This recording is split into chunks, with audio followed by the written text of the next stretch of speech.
mana materi ini merupakan bagian dari bab 14 dalam An Introduction to Geology dan membahas peran air dalam berbagai proses geologi di bumi. Oke, slide selanjutnya itu air, water. Ya. Ya. Jadi, air itu berperan penting dalam pembentukan permukaan bumi.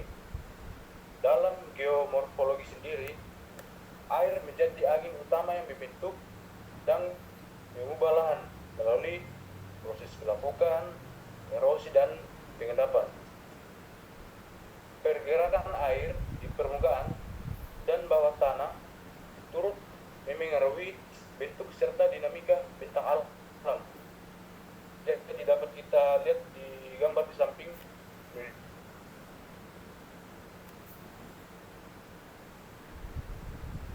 menunjukkan bagaimana air membentuk berbagai delta.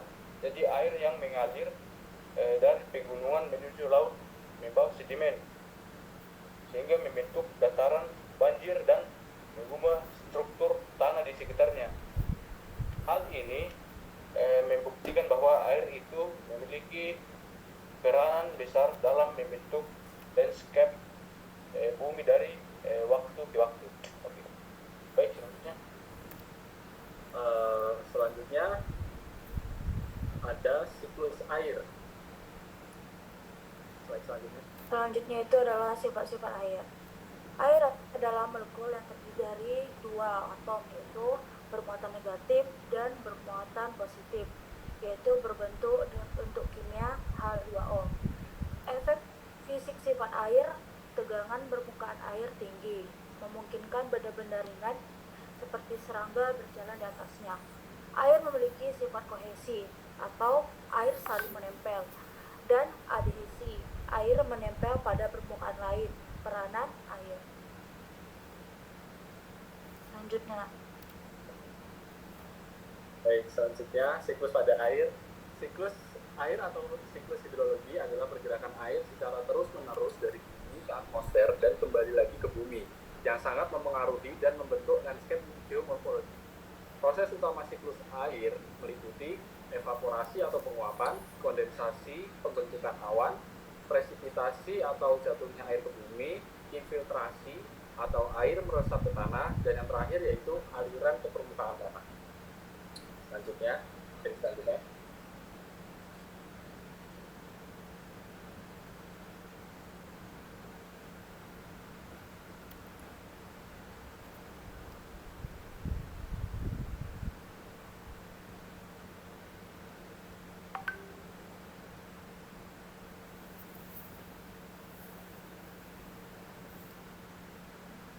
Selanjutnya itu sungai.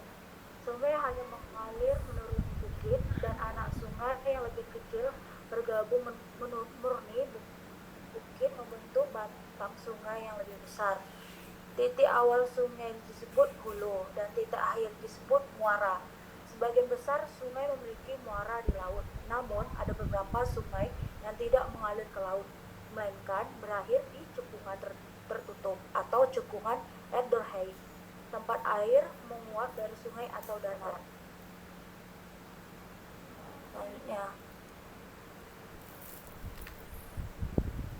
Selanjutnya kita akan mempelajari bagaimana air digunakan dan didistribusikan di berbagai wilayah.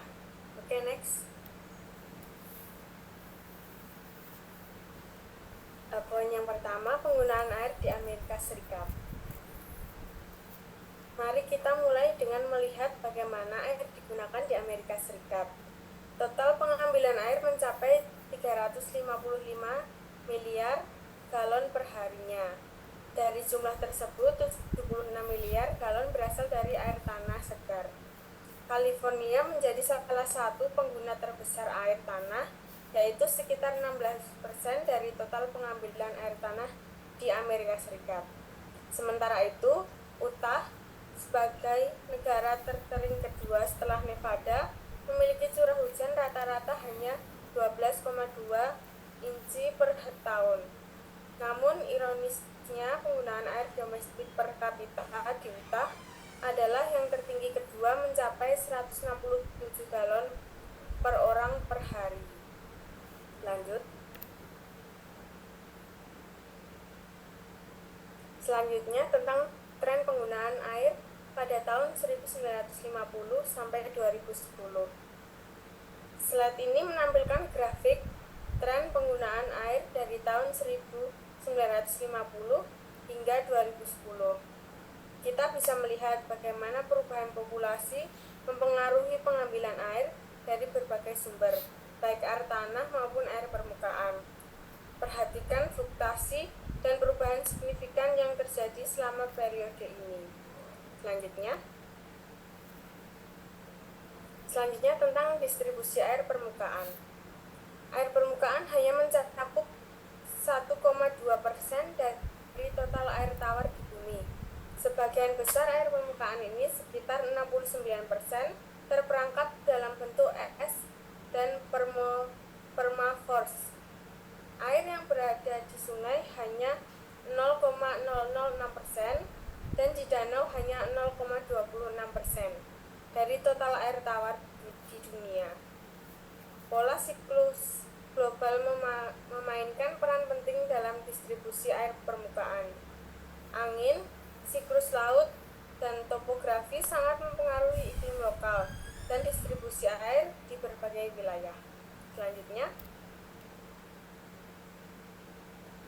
Selanjutnya tentang distribusi air tanah.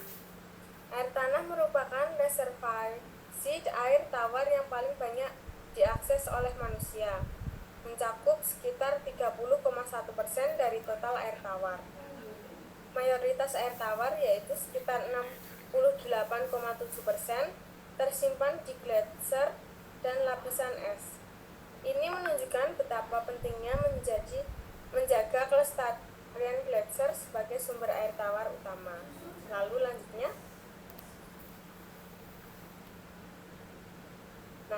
selanjutnya tentang tantangan dan pertimbangan. Pengelolaan air yang berkelanjutan sangat penting, terutama di daerah-daerah kering. Perubahan iklim di daerah-daerah kering menyebabkan hilangnya air tawar akibat pencairan gletser yang berdampak besar pada ketersediaan air. Irigasi menjadi kebutuhan vital dan pertanian di wilayah barat Amerika Serikat. Selain itu, efek precipitation dapat meningkatkan curah hujan di daerah sekitar danau besar yang memberikan dampak positif bagi ketersediaan air di wilayah tersebut. Selanjutnya kita masuk ke hukum air. Lanjut. Hak air. Karena keterbatasan air, terutama di wilayah barat Amerika Serikat, diperlukan sistem hukum untuk mengatur kepemilikan air. Hak air adalah klaim atas sumber air seperti mata air, sungai, sumur, dan danau. Hukum federal memberikan wewenang kepada negara bagian untuk mengendalikan hak air. Dengan pengecualian hak air yang dilindungi federal dan hak navigasi. Setiap negara bagian memiliki cara berbeda dalam mengelola hak air. Dalam konsep prior berlaku di berbagai negara bagian barat. Lanjut.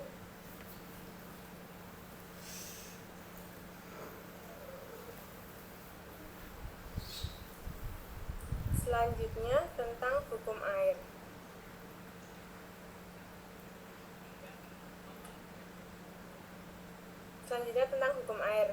Sungai Colorado dan anak sungainya melewati wilayah gurun dan 7 negara bagian.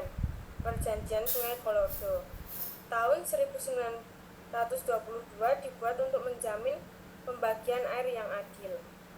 Perjanjian ini memberikan volume air terbentuk kepada setiap negara bagian berdasarkan pengukuran aliran sungai pada saat itu.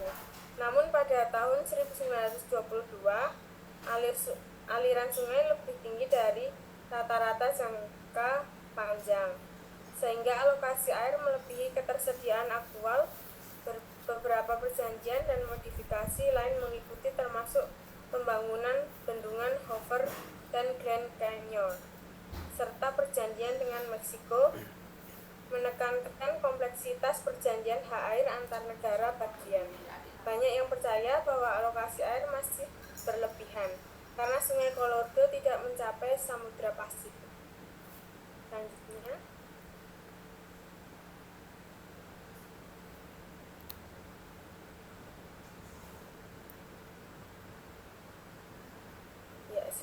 tentang kasus Lembah Snake. Otoritas Air Nevada Selatan atau SNWA mengajukan permohonan hak air untuk memompa air dari Lembah Spring, Snake, Delamar, Dry Lake, dan Cave ke Nevada Selatan. Lembah Snake terletak di perbatasan Utah dan Nevada. Utah dan Nevada mencoba mencapai kesepakatan komprehensif, tetapi negosiasi belum selesai. Kasus ini menyoroti tentang dalam pengelolaan sumber daya air yang melintasi batas negara bagian. Selanjutnya,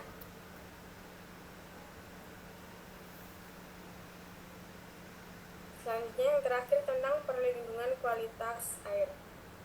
Undang-undang yang melindungi kualitas air di Amerika Serikat adalah Clean Water Act dan Safe Drinking Water Act.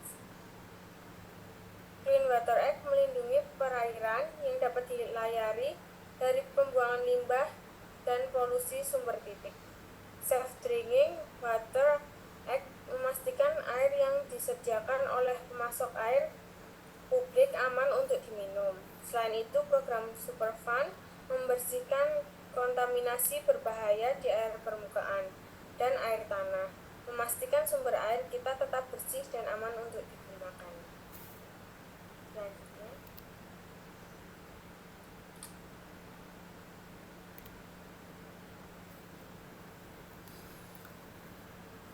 untuk selanjutnya, air permukaan. Gambar ini menunjukkan bagaimana pola air permukaan pada sungai yang berkelok atau disebut meander. Pada bagian kiri terlihat tampak atas dari sungai yang berbelok. Di bagian luar tikungan, yaitu pada titik B, aliran air bergerak lebih cepat. Kecepatan arus yang tinggi ini menyebabkan terjadinya erosi karena air mengikis dinding sungai. Sebaliknya di bagian dalam tikungan, yaitu pada titik A, aliran air lebih lambat akibat arus yang melemah. Material sedimen yang terbawa oleh air akan mengendap di bagian ini. Gambar di sebelah kanan memperlihatkan penampang melintang dari sungai di dua lokasi berbeda, yaitu A dan B. Pada bagian A yang merupakan sisi dalam tikungan, terlihat bahwa aliran tercepat berada di tengah sungai, sedangkan di dekat tepi dalam alirannya menjadi paling lambat. Sementara itu pada bagian B yang merupakan sisi luar tikungan, aliran tercepat justru berada di sisi luar dan aliran paling lambat di sisi dalam. Perbedaan kecepatan aliran ini menyebabkan terjadinya proses erosi di luar tikungan dan pengendapan di dalam tikungan. Dalam jangka waktu lama, proses ini akan membentuk kelokan sungai yang semakin besar dan berliku-liku, menggambarkan dinamika alami dari aliran air permukaan di bumi. Untuk yang selanjutnya, air tanah. Air tanah berasal dari air hujan atau presipitasi yang meresap ke dalam tanah melalui proses infiltrasi.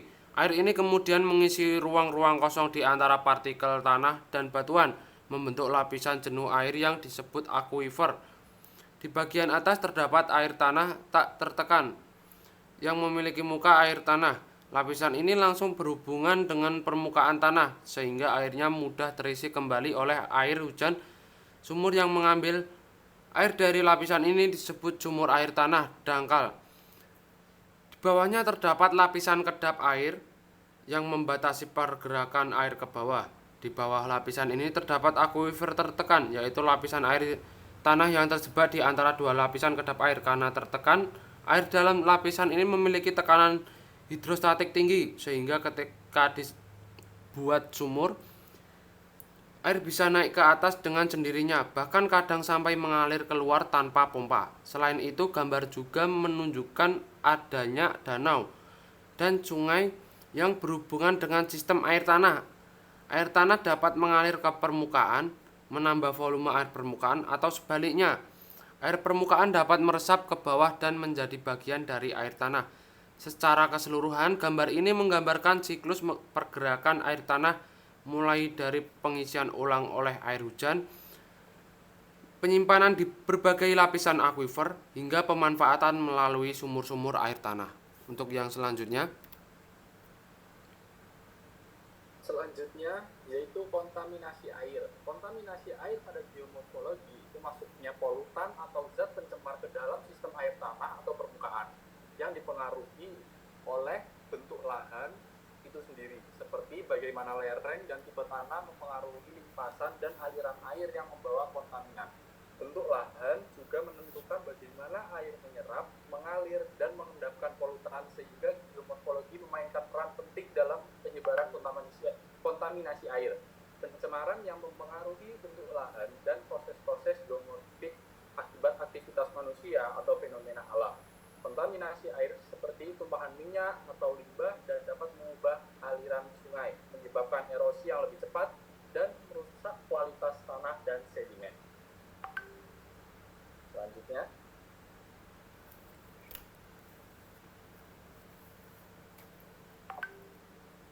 Ya, baik.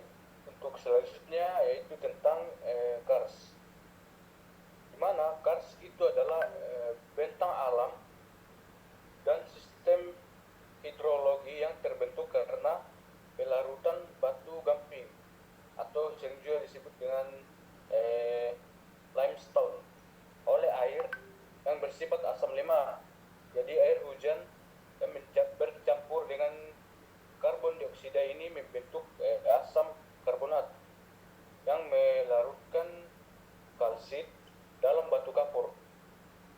Jadi akibat proses ini terbentuklah berbagai bentuk lahan khas seperti sinkhole atau lubang reruntuhan. Ini terjadi saat permukaan tanah ambruk ke dalam rongga bawah tanah. Dan untuk yang kedua itu adalah gua dan saluran bawah tanah. Ini juga terbentuk dari pelarutan batuan yang berkelanjutan. Selanjutnya itu sungai yang menghilang atau disappearing stream. Jadi aliran air yang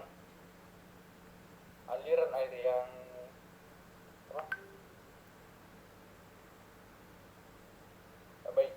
Pada slide ini dapat kita lihat dua citra satelit yang menunjukkan distribusi tutupan salju di suatu daerah.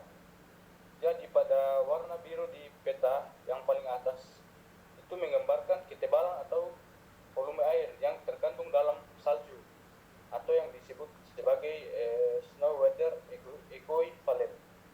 Konsep ini penting karena membantu kita memperkirakan berapa banyak air yang akan dihasilkan jika salju mencair, sehingga bisa digunakan untuk mengukur potensi sumber daya air di daerah tersebut.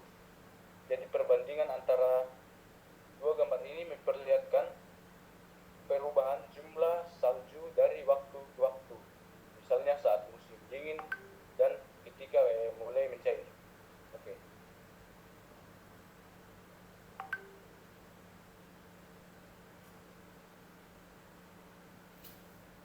Selanjutnya mungkin